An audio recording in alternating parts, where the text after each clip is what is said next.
परीक्षा नहीं हुई, लेकिन आज नहीं तो कल होगी। ये कोरोना महामारी आज नहीं तो कल जरूर खत्म होगी। स्कूल कॉलेजेस कभी ना खुलें, ऐसा नहीं होगा। अभ्यास करते रहोगे तो कोई पछतावा नहीं होगा। कोरोना महामारी के चलते इस समय स्कूल और कॉलेजेस बंद पड़े हैं, जिसके चलते विद्यार्थियों में पढ़ाई के प्रति लापरवाही देखी जा रही है। इसी को देखते हुए मुंबई के एक स्कूल में हमारे पुराणों में लिखित एक कहानी सुनाई गई और विद्यार्थियों को इस कहानी के जरिए एक मैसेज दिया गया, एक सलाह दी गई। कहानी ये थी कि एक बार भगवान इंद्र किसानों से नाराज हो गए और उन्होंने घोषणा कर दी कि 12 साल तक बारिश नहीं होगी, आप फसलों को नहीं उगा पाएंगे। भगवान इंद्र से किसानों ने विनम्रता पूर्वक विनती की। किसानों की विनती को देखते हुए इंद्र ने बड़ी चालाकी से बारिश न होने का सारा श्रेय भगवान शिव के ऊपर डाल दिया और कहा कि बारिश तभी संभव है जब भगवान शिव अपना डमरू बजाएंगे। लेकिन इंद्रदेव भगवान शिव के साथ पहले ही गुप्त रूप से चर्चा कर चुके थे और उनसे किसानों के साथ सहमत नहीं होने के लिए भी अनुरोध कर चुके थे। जब किसान भगवान शिव के पास बारिश के लिए विनती करने के लिए गए तो उन्होंने भी कह दिया कि बारिश तभी होगी जब मैं 12 साल बाद अपना डमरू बजाऊंगा। निराश होकर वापस लौटते किसानों ने 12 साल तक इंतजार करने का फैसला किया। लेकिन उनमें से एक किसान वापस लौटकर नियमित रूप से अपना काम कर रहा था, खेती कर रहा था, यहाँ तक कि बीज भी बो रहा था।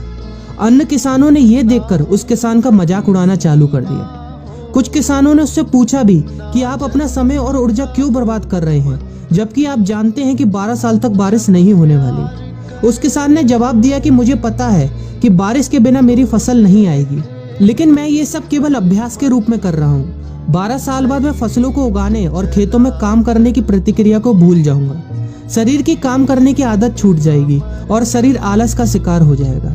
इसलिए मैं अभ्यास करता रहता हूँ कि जब 12 साल बाद बारिश होगी तो मुझे काम करने में मुश्किल नहीं होगी। जब इस किसान की ये बात पार्वती जी को पता चली तो उन्होंने भी चिंतित होकर शिव जी से कहा, आप भी 12 साल बाद डमरू बजाना भूल सकते हैं। यह सुनकर भगवान शिव भी चिंतित हो गए, इसलिए कहीं वो डमरू बजाना भूल तो नहीं गए, इसकी जांच करने की सोची और अपना डमरू उठाकर बजाने की कोशिश करने लगे। कोशिश करते हुए जैसे ही डमरू से आवाज आई वैसी बारिश होने लगी और जो किसान नियमित रूप से अपना काम कर रहा था उस किसान का खेत फसलों से हरा भरा हो गया।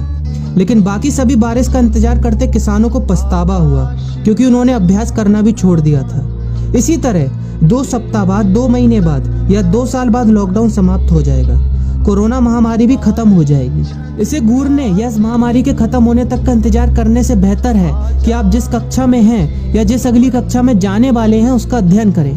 पुस्तकों का अध्ययन करके अपने कौशल को तेज करें। आपके पास जो ज्ञान है उसे और बढ़ाएं। इस समय का इस्तेमाल करें और ये सोचें कि आप और भी बेहतर कैसे कर सकते हैं, क्योंकि डमरू कभी भी बच सकता है। इसलिए अभ्यास करते रहें। अभ्यास ही गुणवत्ता का सार है। अभ्यास ही है जो आपको किसी भी क्षेत्र में पूर्ण बनाता है।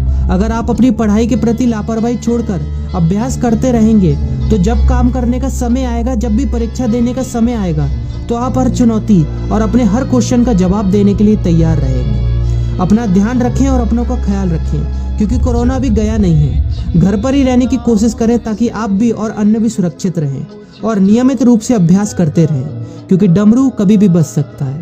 वीडियो अच्छी लगी हो तो वीडियो को लाइक और अपने फ्रेंड्स के साथ शेयर करना मत भूलिएगा। और अगर आप एक पेरेंट हैं तो आप भी अपने बच्चों के साथ इस